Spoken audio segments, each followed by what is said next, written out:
Les fans d'Yves Régnier sont en deuil.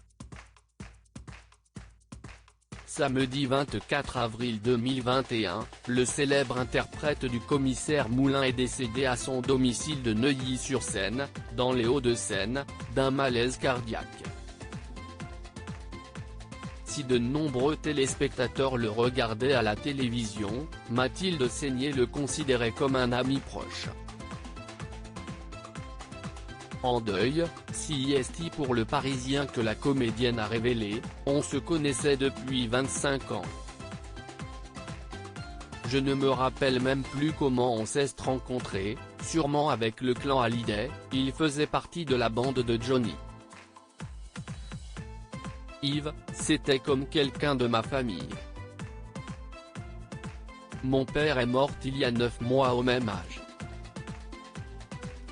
Yves adorait mon père, donc la première chose que j'ai dite ce matin quand j'ai appris, CIST, il a rejoint papa. Après avoir assuré qu'Yves Régnier était l'une des personnes les plus importantes de sa vie, Mathilde Seigner a raconté, on était amis depuis des années, on avait toute une bande de potes, on faisait des dîners, on partait en vacances ensemble, on était très liés. Un jour il m'a dit, j'ai envie de te faire tourner. Il y avait des chaînes à l'époque comme France Télévisions, qui étaient réticentes à ce que ce soit lui le réalisateur, parce qu'il n'avait pas l'image d'un talent de metteur en scène. J'avais dit que je ne le ferais pas si ce n'était pas lui, et une semaine après ils ont dit oui. Ensuite, ils ne juraient que par lui. Mathilde Seigner avait une profonde affection pour Yves Régnier. Quelques jours plus tôt, dans une interview accordée à Télé 7 jours, Yves Régnier avait confié qu'il souhaitait travailler une nouvelle fois avec son ami. J'espère tourner, en septembre, une fiction, pour France 2, avec Mathilde Seigner.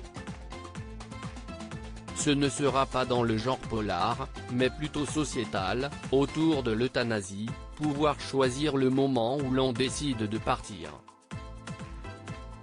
Je me suis inspiré du livre Le tout dernier été, d'Anne Burt, atteinte de la maladie de Charcot, avait-il confié. Évoquant leur amitié, CIST lors d'une interview accordée à Télépoche en 2018 que Mathilde Seigner avait révélé, il y a un rapport affectif entre nous parce que mon grand-père, Louis Seigner, et ma grand-mère adoraient Yves.